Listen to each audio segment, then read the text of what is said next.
गार्डनमा भने ए केटा तिमीले किन ड्रग्स खाएको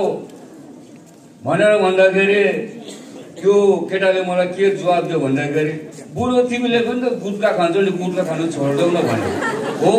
म गुटखा खान्छु मलाई गुटखा खान छोड्नु त्यति साह्रो पर्छ भनेदेखि ड्रग्स छोड्नु कति साह्रो पर्छ होला र आज म प्रण गर्छु आजदेखि म गुटखा खानु छोडिदिन्छु तिमीले पनि ड्रग्स खानु छोडिदिनु पर्छ मिरिकमा आजदेखि म गुटखा खानु छोडिदिन्छु तिमीले पनि ड्रग्स खानु छोडिदिनु पर्छ र हो तिमीलाई साह्रो पर्छ अप्ठ्यारो पर्छ ड्रग्स खानु छोड्नुको लागि यसको निम्ति हामी सम्पूर्ण मिरिकवासीले आज एउटा मेमोरेन्डम चढाउँछौँ पुलिस डिपार्टमेन्ट हाम्रो एसडिओ डिएमलाई यहाँनिर एउटा ड्रग्स छोड्नुको लागि एउटा क्याम्प हस्पिटल खोलिदिनुपर्छ भनेर आज नै हामीहरू सम्पूर्ण मिरिकवासी गएर यहाँको ग्राम पञ्चायत यहाँको सभासद यहाँको मेम्बर विभिन्न राजनैतिक दलको नेताहरू गएर आज हामीहरू मेमोरेन्डम चढाउँछौँ एउटा हस्पिटल खोलिदिनुपर्छ भनेर र पुलिसलाई पनि म अनुरोध गर्न चाहन्छु तपाईहरूले पनि डराएर धम्काएर कुटेर होइन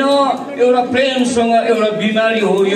यसलाई छोड्नु लागि साह्रो पर्छ र तपाईँहरूले पनि एउटा प्रेमसँग यो ड्रग्सलाई मुक्त गराइदिन अनुरोध गर्न चाहन्छु र विशेष गरी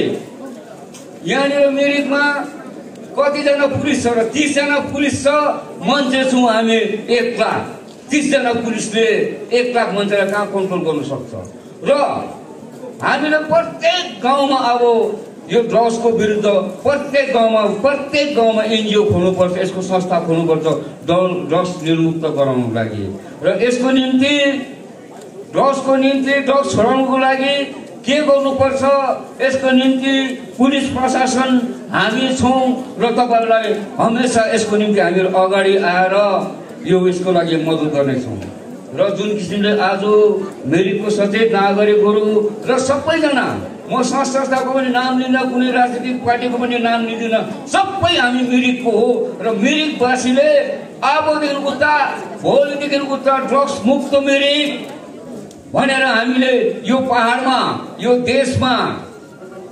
हामीले मिरिकमा ड्रग्स निर्मूल भएको छ ड्रग्स मुक्त मिरिक छौँ भनेर घोषणा गर्न सक्नुपर्छ भन्ने आह्वान गर्दै सबैलाई आजको रेलीमा आइदिनु भएकोमा तपाईहरुलाई सम्पूर्णलाई धन्यवाद दिँदै मेरो वक्तव्य समाप्त गर्न चाहन्छु। धन्यवाद।